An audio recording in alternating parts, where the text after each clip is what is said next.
नमस्कार मित्रांनो, एड लागलं प्रेमाचं या मालिकेच्या आजच्या धमाकेदार भागामध्ये जीजीने देशाशी गद्दारी करणाऱ्या आपल्या पोटच्या मुलाला म्हणजे मिहिरला कायमचं संपवलेलं आपल्याला बघायला मिळणार आहे.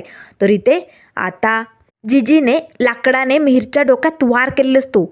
मिहिर मात्र लगेच डोक्याला हात लावतो आणि पाठीमागे वळून बघतो. जीजी तू तू कशी मला मारू शकते जीजी? अगं मी तुझा मुलगा आहे, एवढं लक्षात येत नाही आहे का तुझ्या? त्यावर जीजी म्हणू लागते, माझं दुर्दैव आहे की तू माझा मुलगा आहे आणि मिहिर तू देशद्रोही हे लक्षात ठेवू नको. मग तू माझ्या पोटचा गोळा असला तरी चालेल, पण मी तुझ्या विरोधातच उभी राहणार. त्यावर लगेच आता मिहिर म्हणू लागतो, जीजी म्हणजे या देशासाठी तू तुझ्या मुलाच्या विरोधात उभी राहणार? एवढं तू करूच शकत नाही आहे, तू मला संपवू शकत नाही आहे. त्यावर जीजी म्हणू लागते, मिहिर जेव्हा आपला मुलगा चुकतो ना तेव्हा आईच त्याला शिक्षा करते, पण मी तुझी आई होण्याआधी या देशाची लेक आहे आणि मी तुला या देशाबरोबर अशी गद्दारी कधीच करू देणार नाही, कधीच नाही. त्यावर लगेच मिहिर म्हणू लागतो, ठीक आहे जीजी तुला माझ्या विरोधातच उभी राहायचं आहे ना, मग मी पण बघतोय आज तुम्हाला कशी थांबवते. कारण मला जे करायचं आहे ना ते आज मी करूनच टाकणार आहे. मी संपलो तरी चालेल, पण तुम्हा सगळ्यांना मी संपवणार. आज मीही संपणार आणि तुम्ही सगळेही माझ्याबरोबर जाणार. मला जे हवं आहे तेच मी करणार. असे म्हणत आता मिहिर लगेच आता तो बॉम्बचा जो रिमोट असतो ना तो असा आपल्या हातात धरतो आणि आता त्याचं बटन दाबणार. तेच राया मंजिरी सगळेजण मिहिरला थांबवण्याचा प्रयत्न करत असतात. मिहिर थांब, असं काही करू नको. राया आता मिहिरला ओरडतच म्हणत असतो, मिहिर वेडेपणा करू नको, हे सगळं थांबव. हे बघ तू सगळ्यांच्या जीवाशी खेळतोय, एवढं लक्षात ठेवा. मिहिर थांब, असं रागाच्या भरात काही करू नको. पण मिहिर काही ऐकायला तयार नसतो, कारण मिहिर अगदी पिसाळ्यासारखा झालेला असतो. तेव्हा लगेच आता जीजीकडे बघतच म्हणू लागतो, ठीक आहे जीजी मला जे हवं आहे ते तुला करून द्यायचं नाही आहे ना, मग आता बघ मी कसं सगळ्यांना संपवतो. असे म्हणत आता मिहिर लगेच त्या रिमोटचं बटन दाबणार. तेच आता जीजी पुन्हा लाकडाने त्याच्या डोक्यात वार करते. आता मिहिरला चक्कर आल्यासारखं झालेलं असतं, त्याच्या हातनं तो रिमोट खाली पडतो. आता मिहिर असा गोल गोल भिरक्या घेत आता बाजूला जाऊन पडणार. तेच आता इकडे राया पटकन आता तो रिमोट उचलतो आणि त्याचं बटन बंद करतो, म्हणजे जेणेकरून तो बॉम्ब बंद होईल. आता तो बॉम्ब टिकटिक वाजणारा बंद झालेला असतो. सगळ्यांच्या जीवात जीव आलेला असतो, कारण आता तो फुटणारा बॉम्ब थांबलेला असतो. पण त्याच वेळेस इकडे मात्र मोठा धक्का सगळ्यांना बसलेला असतो, कारण गिरकी घेणारा मिहिर आता समोरच एक बैलगाडी असते. त्या बैलगाडीला मोठाले असे लोखंडी रॉड असतात. आता त्या रॉडवरती मिहिर जाऊन धडकल्याने आता तो लोखंडी रॉड मिहिरच्या पोटात आरपार घुसलेला असतो. आता इथे डायरेक्ट मिहिरचा मृत्यू झालेला असतो. आता सगळ्यांना खूप मोठा धक्का बसतो. मिहिरचा मृत्यू. आता मात्र हे सगळं दृश्य कुणालाही बघवत नसतं. त्याच वेळेस आता मंजिरी पटकन खाली बसते. मंजिरीच्या हातनं आता समोरच जे टेंबा ठेवलेला असतो ना तो खाली पडतो. ती होळीही पेटलेली असते. इथे मिहिरचा मृत्यू झाल्यामुळे आता पोलिसांनी जीजीला अटक केलेलं असतं. तर इकडे संध्याकाळची वेळ झालेली असते. मंजिरी आणि निखिल धावतच पोलीस स्टेशनला येतात. मंजिरी आता इन्स्पेक्टर मॅडम ज्या असतात त्यांना म्हणू लागते, मॅडम प्लीज आमच्या जीजीने काही नाही केलं हो, प्लीज तिला सोडा. हे बघा तिने मुद्दा म्हणून काहीच केलेलं नाही आहे, प्लीज तिला सोडा. त्यावर लगेच त्या मॅडम म्हणू लागतात, मंजिरी अगं काय बोलतेस तू? स्वतःच्या पोटच्या मुलाचा जीव घेतलाय तुझ्या जीजीने, त्यामुळे आता त्यांची सुटका होणार नाही आहे. तेव्हा मंजिरी म्हणू लागते, नाही नाही जीजीने मुद्दा म्हणून नाही केलं हे सगळं, तिने मिहिरच्या डोक्यात वार केला, पण मिहिर चुकून त्या रोडवरती पडलाय. जीजीने मुद्दा म्हणून हे सगळं नाही केलं. आणि मॅडम खरं तर तुम्हाला सांगते, तेव्हा तिकडे खूप काही घडत होतं आणि हे सगळं खूप भयानक होतं. आणि मिहिरच्या बाबतीत आम्हाला जे काही सत्य कळालं होतं ते ऐकून आम्हा सगळ्यांनाच धक्का बसला होता आणि पिसाळेला मिहिर काहीही करत होता, त्यामुळे जीजीने त्याला थांबवण्याचा प्रयत्न केला आणि हे सगळं अचानकच घडून गेलं. त्यामुळे माझ्या जीजीची काहीच चूक नाही आहे. खरं तर जीजीने हे सगळं आपल्या देशासाठी केलं आहे, आपल्या देशाला वाचवण्यासाठी केलं आहे. त्यावर लगेच आता त्या मॅडम लागतात, बास स्वतःच्या मुलाचा मृत्यू केला आहे त्या बाईने आणि उगाच आता देशाचं लेबल लावून तिचा गुन्हा झाकवण्याचा प्रयत्न करू नको मंजिरी. त्यावर मंजिरी लागते, मॅडम मी कसं समजून सांगू? अहो मिहिरने खूप मोठी चूक केली होती, चूक नाही पापच केलं होतं. अहो देशद्रोही झाला होता हो तो, त्याने ना त्या प्लेट्स पळवल्या होत्या. तेव्हा लगेच आता त्या मॅडम म्हणू लागतात, कुठल्या प्लेट्स, कशाबद्दल बोलते मंजिरी? आम्हाला काहीच कळत नाही आहे. त्यावर लगेच मंजिरू लागते सांगते, मॅडम मी सगळं काही सांगते. हे बघा, नाशिकच्या एका टाकसाळीमध्ये मिहीर कामाला होता. तिकडनं त्याने त्या पैसे छापण्याच्या प्लेट्स पळवल्या होत्या हो, आणि म्हणूनच जिजीने देशाशी गद्दारी होऊ नये म्हणून त्याला मारलं, आणि हे सगळं नकळत घडून गेलो. त्यावर लगेच त्या मॅडम मला, काय पैसे छापण्याच्या प्लेट्स आणि त्या गायब झाल्या, आणि मग आमच्याकडे कंप्लेंट कशी आली नाही? ओ मंजिरी सांग ना. त्यावर मंजिरू लागते, मॅडम आजकालची गोष्ट नाही आहे, म्हणजे ना 2-2.5 वर्षांपूर्वीची गोष्ट आहे. तेव्हा कंप्लेंट झाली होती. नाशिकच्या टाकसाळीतनं मिहीरने या प्लेट्स पळवल्या होत्या, आणि आत्ता त्याचा हाच प्लॅन होता, म्हणून जिजीने त्याला थांबवलं आणि हे सगळं घडलं. त्यावर लगेच त्या मॅडम म्हणू लागतात, असं असेल तर मग त्या प्लेट्स कुठे? त्या प्लेट्स दाखवा, मग आम्ही समजून घेऊ आणि पुढे काय करायचं ते बघूया. द्या लवकर त्या प्लेट्स. आता मात्र मंजिरीला धक्का बसतो. त्या प्लेट्स कुठे असतील? त्या नक्कीच रायाकडे असतील. मंजिरी लगेच मॅडमना म्हणू लागते, मॅडम त्या प्लेट्स ना रायाकडे असतील. मी पटकन घरी जाते आणि त्या प्लेट्स घेऊन येते, आणि मग तुम्हाला पुरावा समजेल ना. तेव्हा त्या मॅडम म्हणू लागतात, ठीक आहे, तुम्ही त्या प्लेट्स आम्हाला दाखवा, मग पुढे काय करायचं ते बघून घेतो. असे म्हणत मंजिरी आणि निखिल धावतच घरी निघालेले असतात. तर इकडे हॉस्पिटलमध्ये आता घोरपडे ॲडमिट असतो. आता घोरपडेला सलाईन चालू असतं. रुजिता त्याच्याजवळ बसलेली असते. त्याच वेळेस आता घोरपडेच्या पोटात जणू मिहीरने चाकू खुपसलाय असं त्याला आठवतं, आणि घोरपडे जोरात ओरडतच उठतो आणि पटकन आपल्या पोटाला हात लावतो. आता लगेच रुजिता म्हणू लागते, जय थांब, जय उठण्याचा प्रयत्न करू नको डॉक्टर. तेव्हा जय म्हणू लागतो, रुजिता मी इकडे कसं आलो? मला इथे कोणी आणलं? त्यावर लगेच रुजिता म्हणू लागते, जय तू शांत हो, मी सगळं काही सांगते. तुला रायाने इकडे आणलंय. मिहीरने तुला मारण्याचा प्रयत्न केला होता, पण ऐन वेळेस रायाने तुला वाचवलं. जर तू थोड्या वेळात तिकडे पोचला नसता ना, तर आज तू या जगातच नसता. जय, रायाने तुला वाचवलंय आणि इथपर्यंत घेऊन आलाय. त्यामुळे प्लीज जय तू शांत हो, स्वतःला त्रास करून घेऊ नको. त्यावर जय लागतो, मिहीर मी तुला सोडणार नाही. तू माझ्या जीवाशी खेळा, तुला मी सोडणार नाही. त्यावर लगेच रुजिता म्हणू लागते, जय तुला असं काहीच करायची गरज नाही, कारण आता मिहीर या जगातच नाही आहे. आता हे ऐकून घोरपडेला तर मोठा धक्काच बसतो. काय? मिहीर या जगात नाही आहे? कोणी संपवलं त्याला? त्यावर लगेच रुजिता म्हणू लागते, जय मिहीरला संपवलं ते जिजीने. जिजीने स्वतःच्या मुलाला मारलंय रे. आता जिजीने मिहीरला संपवलंय हे ऐकताच घोरपडेला तर मोठा धक्का बसतो. जिजीचं तर या मिहीरवरती एवढं प्रेम होतं, तरी जिजीने त्याला संपवलं. त्यावर लगेच आता रुजिता म्हणू लागते, हो, आणि जिजीच्या हातनं मिहीरचा मृत्यू झालाय म्हणून पोलिसांनी तिला अटक केलंय, आणि राया आता तिला सोडवण्याचा प्रयत्न करतोय रे. आता हे सगळं ऐकताच घोरपडे हादरलेलाच असतो. तर इकडे आता नाना एकटेच घरी असतात. तेव्हा राया मात्र नानाकडे येतो. नाना काळजी करू नका, सगळं काही ठीक होईल. त्यावर नाना म्हणू लागतात, राया आता काय करायचं रे? पोलीस तर उमीला घेऊन गेलेत, आता तिला कसं सोडवायचं त्यांच्या तावडीतनं? त्यावर राया म्हणू लागतो, नाना काळजी करू नका, आपण खूपच मोठ्यातला मोठा वकील लावू, नामवंत वकील, जो जिजीच्या बाजूने लढन आणि जिजीची सुटका नक्की होईल. जिजीने स्वतःहून हे सगळं काहीच केलं नाही आहे. जे काही घडलंय ते चुकून आणि जिजीने देशासाठी केलंय. त्यामुळे नाना तुम्ही टेन्शन घेऊ नका, मी समजा काही करतो. तेवढ्यात शशिकला हॉलमध्ये येते. तर त्याच वेळेस धावत मंजिरी आणि निखिल येतात. त्यावर लगेच नाना म्हणू लागतो, मंजिरी अगं तू पोलीस स्टेशनला गेली होती ना? अगं काय झालं तिकडे? उमी भेटली का तुला? ती बरी आहे ना? कशी आहे ती? त्यावर लगेच आता मंजिरी म्हणू लागते, नाना अहो जिजी आहे ती, एवढं सगळं होऊ नये अशी डगमगली नाही आहे. अगदी ताटकणा करून आमच्यासमोर उभी होती आणि मला म्हणाली, मंजिरी काळजी करू नको, इथून पुढे जे काय होईल ते सोसायला मी तयार आहे. त्यावर लगेच राया म्हणू लागतो, मिस फायर असं काय बोलते तू? जे काय होईल ते सोसायला म्हणजे? जिजीला काय बी होणार नाही आहे, कारण जिजीची काही चूकच नाही आहे. आपण लवकरात लवकर तिला सोडून आणणार आहोत. मी जिजीला जास्त वेळ तिकडे थांबू देणार नाही. मी आता चांगल्यातला चांगला वकील बघणार आहे. त्यावर लगेच मंजिरी म्हणू लागते, हो राया, आपल्याला माहिती आहे ना जिजी आजपर्यंत किती संकटं सोसत आली रे. त्यामुळे ती हसतमुख हेही संकट सोसायला तयार झाली. पण आपल्याला काय बी करून जिजीची लवकरात लवकर तिकडनं सुटका करायची. तेव्हा नाना म्हणू लागतात, पण मंजिरी अगं कसं करणार आहोत आपण आता? त्यावर मंजिरी म्हणू लागते, नाना त्यासाठी एक मार्ग आहे. राया त्या प्लेट्स दे मला लवकर. मला लवकरात लवकर इन्स्पेक्टर साहेबांकडे त्या प्लेट्स घेऊन जायच्यात आणि लवकरात लवकर त्यांना तो पुरावा दाखवून ते जिजीची सुटका लवकर करतील. तेव्हा लगेच रायाला धक्का बसतो, काय त्या प्लेट्स? पण मिस फायर त्या प्लेट्स माझ्याकडे नाही आहेत. आता मंजिरीलाही धक्का बसतो, कारण रायाकडे नाही, माझ्याकडे नाही, म्हणजे प्लेट्स गेल्यात कुठे नेमकं?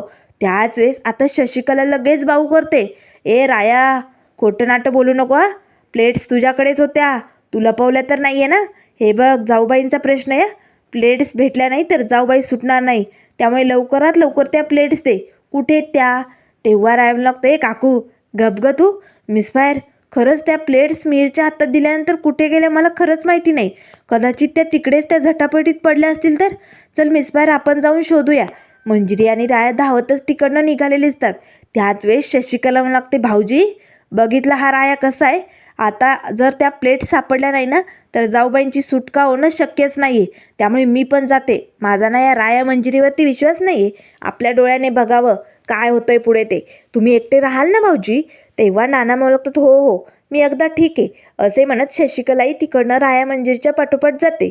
तर इकडे आता राया मंजिरी विठुरायाच्या मंदिरासमोर आता ज्या ठिकाणी होळी पेटवलेली असते, मिहीरने एवढा सगळा तमाशा केलेला असतो, मिहीरचा मृत्यू झालेला असतो, त्या सगळ्या ठिकाणी शोधाशोध सुरू केलेली असते.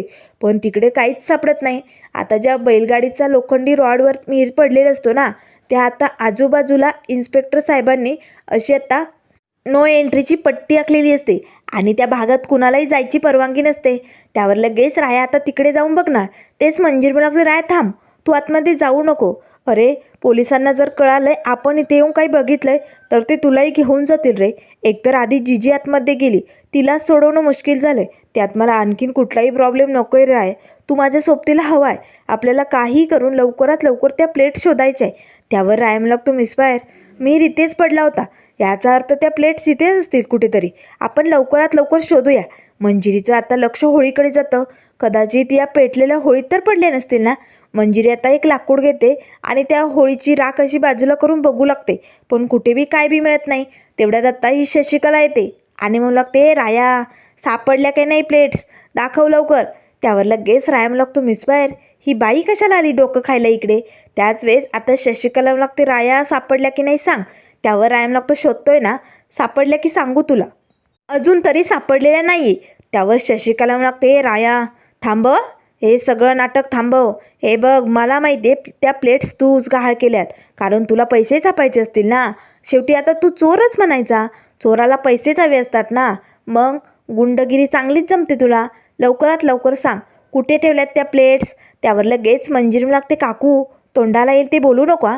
राया असं काही बी करणार नाही, उगाच त्याच्यावरती कुठले आरोप लावू नको. त्यावर लगेच शशिकला लागते, मंजिरी तू गप ग, तू दरवेळेस त्या रायाचीच बाजू घेते, पण मला माहिती आहे ना हा भामटा राया कसा आहे. आणि मला त्या प्लेट्स हव्या आहेत, कारण जाऊबाईंची तशी सुटका होणार नाही आहे, त्यामुळे विचारते मी त्याला. त्यावर लगेच आता रायम लागते, काकू उगाच डोक्यात जाऊ नका, आधीच डोक्याचा भुगा झाला आहे. हे बघ, माझ्याकडे प्लेट्स नाही आहेत, आम्ही सापडण्याचा प्रयत्न करतोय ना, मग गुपचूप बैस. त्यावर शशिकला लागते, मला माहिती आहे ना त्या तूच लंपास केल्यात आणि आता तू मुद्दामून शोधण्याचं नाटक करतोय. हे सगळे आरोप आता मंजिरीला काही सहन होत नाही. तेव्हा मंजिरी म्हणू लागते, काकू बास, पुरे झालं. अगं राया कसा आहे हे तुलाही माहिती आहे, मलाही माहिती. राया असं काही करूच शकत नाही आहे आणि तो काही मिहीर नाही आहे हे सगळं असं करायला. तेव्हा लगेच शशिकला म्हणू लागते, मंजिरी तो कोण आहे, कसा आहे हे मला जाणून घ्यायचंच नाही आहे. मला फक्त त्या प्लेट्स हव्या आहेत, कारण तशी जाऊबाईंची सुटका होत नाही आहे, म्हणून मी हे सगळं बोलते. त्यावर लगेच आता रायम लागतो, मिसफायर तू कशाला या बाईच्या तोंडाला लागते. अगं आपल्याला लवकरात लवकर प्लेट्स शोधायच्या आहेत आणि एक नामवंत वकील बघून जीजीची सुटका करायची, नाहीतर जीजीला बेलही मिळणार नाही गं. त्यावर लगेच शशिकला म्हणू लागते, हो ना, मग बघत काय बसलाय, हातपाय हलवा आणि लवकरात लवकर काय ते करा. त्यावर लगेच आता रायम लागते, काकू तू तोंड बंद कर, तेव्हा आम्ही कुठे काहीतरी विचार करू शकतो. उगाच डोक्याचा भुगा करू नको आणि डोक्यात जाऊ नको.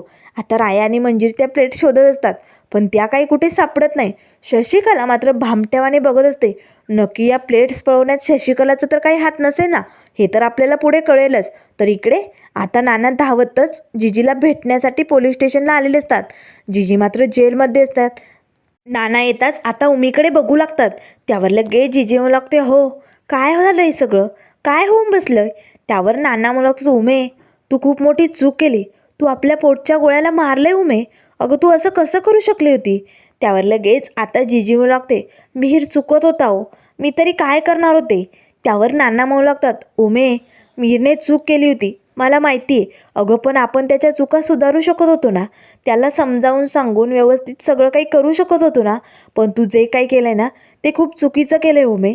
अगं तू आपल्या मुलाला संपवलं आहे, अगं तो आपला मुलगा होता मिहीर आणि 2 वर्षापूर्वी तो आपल्यापासून दुरावला गेला होता. आपल्याला किती त्रास झाला होता. कसं बसं आपण त्या दुःखातनं सावरलो होतो आणि आज मिहीर पुन्हा आला होता आणि जेव्हा मिहीर आला ना तेव्हा आपल्याला किती आनंद झाला होता उमे. अगं माझा तर आनंद गगनात मावेनासा झाला होता. आकाश ठेंगणं झालं होतं उमे. आणि तू आज पुन्हा माझ्या मुलाला माझ्यापासून हिरावून घेतलंय. त्यावर लगेच आता जिजी म्हणू लागते. काय करणार होते मी? सांगा ना तुम्ही. अहो बोला ना. अहो तो आपला मुलगा होता पण तो एक राक्षस झाला होता. देशद्रोही झाला होता. देशाशी गद्दारी करत होता. आणि एवढंच नाही, त्याला राया मंजिरीला संपवायचं होतं.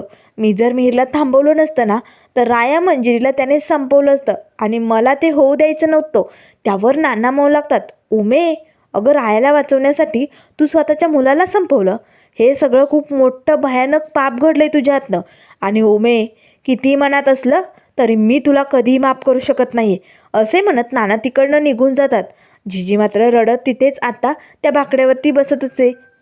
तर त्यानंतर आता राया आणि मंजुरीने खूप शोध घेतलेला असतो पण तरी प्लेट्स कुठे सापडलेले नसतात.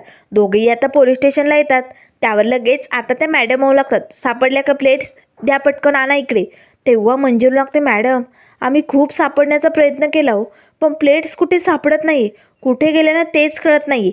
त्यावर लगेच आता त्या मॅडम होऊ लागतात. नाही सापडत ना, मग तुम्हाला आता केस कोर्टातच काय करायचं ते बघावं लागेल. आता तुमच्या जिजीच्या विरोधात तुम्ही काहीच करू शकत नाही. त्यावर लगेच राया लागतो. नाही नाही मॅडम, असं काही करू नका हो. आमच्या जिजीने खरंच काही केलं नाही आहे. तिची सुटका करावं. त्यावर लगेच त्या मॅडम होऊ लागतात. मग तुमचा वकील कुठे? तुम्हाला वकील बघावं लागेल आणि मगच त्यांची बेल मिळते की काय ते ठरवावं लागेल. त्यावर राया लागतो. काळजी करू नका. आम्ही चांगल्यातल्या चांगल्या वकील आणू आणि आमच्या जिजीची लवकरात लवकर सुटका करू. पण प्लीज मॅडम, आम्हाला 2 मिनटं जिजीला भेटता येईल का?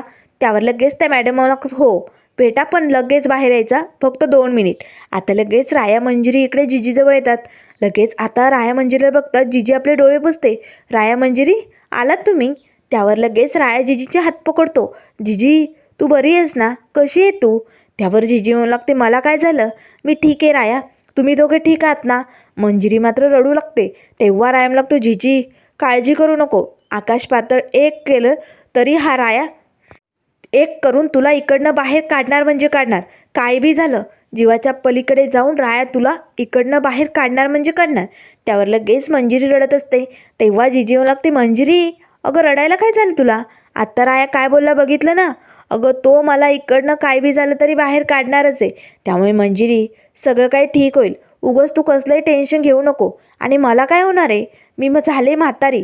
मला कोण कशाला फाशी देईल? नाही नाही, मला फाशी होणारच नाही.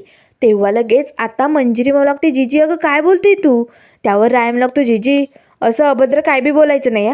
तुला हा राया काय बी होऊ देणार नाही. आणि जिजी, अगं तू असं का केलं? मला तर शपथ घातली होती ना मिहीरला मारायचं नाही, त्याला काही करायचं नाही. मग तू का अशी वागली? त्यावर जिजी म्हणू लागते. राया, मी तुला मुद्दामूनच शपथ घातली होती. मिहीरला मारायचं नाही, त्याच्यावरती हात उगारायचा नाही.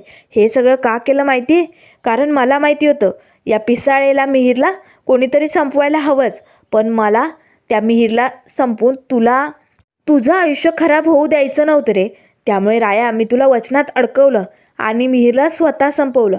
कारण मला तुम्हा दोघांचा सुखी संसार बघायचा आहे रे. अरे मला माझी नातवंड अंगा खांद्यावरती खेळवायची. त्यामुळे तुम्ही नका टेन्शन घेऊ. मला म्हातारीला कोणी फाशी देणार नाही. मी लवकरच येईल तुमचा फुललेला संसार बघायला. आता मात्र राया मंजिरीला खूपच वाईट वाटतं. त्याच वेळेस मंजिरी मनाशीच म्हणू लागते. जिजी, काळजी करू नको. काय बी झालं तरी मी आणि राया जीवाचं रान करू, पण तुला इकडनं बाहेर काढू म्हणजे काढूच, असं दोघांनी आता मनोमनी ठरवलेलं असतं.